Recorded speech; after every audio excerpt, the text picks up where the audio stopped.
Shalom dan salam sejahtera buat kita semua.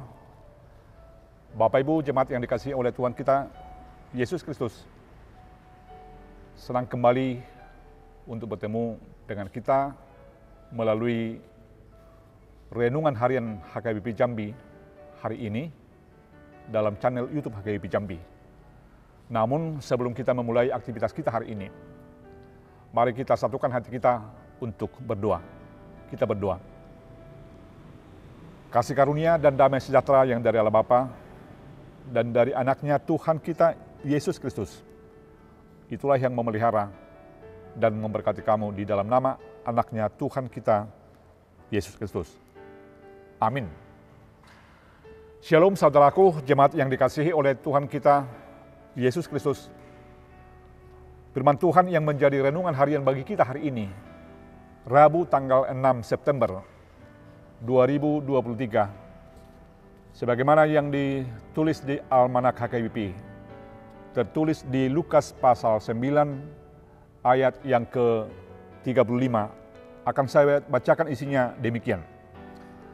Maka terdengarlah suara dari dalam awan itu yang berkata, "Inilah anakku yang kupilih, dengarkanlah dia."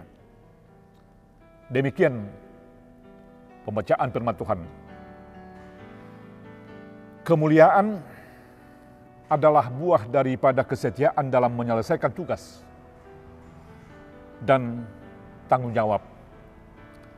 Namun dalam kesetiaan untuk bekerja harus atau sering menghadapi atau berhadapan dengan tekanan, dengan banyak persoalan. Dalam kesetiaan untuk melakukan tanggung jawab tersebut, kita selalu dipengaruhi oleh tekanan atau persoalan-persoalan hidup. Dan persoalan hidup itulah yang membuat semangat kita menurun, harapan kita kabur, atau sehingga kita semakin menjauh dari apa yang kita dambakan.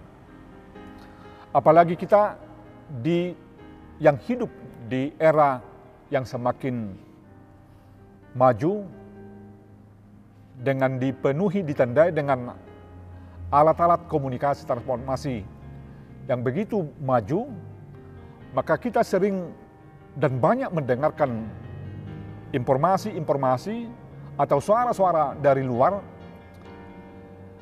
Ada suara yang kita dengar tersebut seolah-olah membantu kita untuk boleh meraih apa yang kita harapkan. Namun banyak dari suara-suara yang kita dengar tersebut hanya sebagai harapan yang dipenuhi dengan kepalsuan. Sehingga kita yang mendengar, bahkan yang menerima, mengalami kekecewaan. Saudaraku jemaat yang dikasihi oleh Tuhan Yesus Kristus, di saat kita mengalami banyak tantangan, di saat kita mengharapkan sesuatu, katakanlah yang berhubungan dengan kehidupan kita atau kehidupan yang lebih yang kita dambakan, bahkan kita perhadapkan dengan janji Tuhan. Di saat itulah kita diingatkan oleh Tuhan melalui suara atau firman-Nya yang berkata,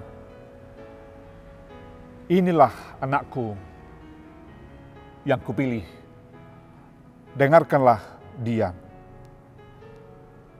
Suara Tuhan mengingatkan kita, atau Tuhan berseru kepada kita di tengah-tengah ragamnya keinginan yang tidak tercapai, di tengah-tengah upaya kita berjuang untuk meraih kehidupan kita.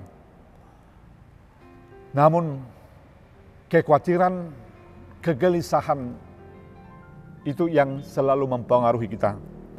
Saudaraku, firman Tuhan mengingatkan kita mendengar suara Tuhan atau kesediaan untuk mendengarkan suara Tuhan. Di situ kita akan mau dan mampu dituntun. Dan kita akan menjadi pribadi yang dilayakkan oleh Tuhan untuk melihat jalan yang Tuhan akan tunjukkan kepada kita. Bahkan tujuan hidup yang akan kita capai di dalam kehidupan ini. Oleh sebab itu, marilah dengar suara Tuhan. Ataupun ketika kita berada di zona aman, karena keberhasilan-keberhasilan yang kita raih. Jangan kita di zona aman tersebut merasa puas, merasa bangga. Sehingga seolah-olah tidak ada lagi masalah di luar zona aman yang kita hadapi. Di zona aman marilah kita juga mendengarkan suara Tuhan. Atau sebagai orang Kristen, sebagai orang percaya, kita wajib mendengarkan suaranya. Sebab tidak ada hal di dunia ini yang berarti tanpa firman Tuhan. Dia tidak meninggalkan kita. Atau Allah tidak meninggalkan kita. Namun Dia selalu menyertai kita. Maka dengan mendengarkan suara Tuhan atau melakukan firman Tuhan, maka kebahagiaan akan menjadi milik kita dan bagian daripada kehidupan kita. Dengarlah selalu suara Tuhan yang berseru, menyerukan, menuntun kita untuk taat kepadanya. Amin, kita berdoa. Kembalikan bersyukur kehadirat-Mu Tuhan, karena Tuhan telah mengingatkan kami di perjalanan hidup kami yang dipenuhi dengan banyaknya suara-suara. Dan suara-suara tersebut boleh mengajak kami, mengarahkan perjalanan hidup kami ke jalan yang Tuhan tidak kehendaki, atau ke jalan yang semakin menjauh dari Tuhan. Terpujilah nama Tuhan, karena Tuhan mengingatkan kami agar kami selalu mendengarkan atau dengarkan akan firman-Mu. Sebab disitulah kehidupan kami, dan disitulah juga bagian dari kehidupan kami. Kami menjadi berguna, menjadi berkat bagi semua. Terpujilah nama-Mu Tuhan kini dan selama-lamanya. Amin. Shalom. Tuhan memberkati kita semua. Oras.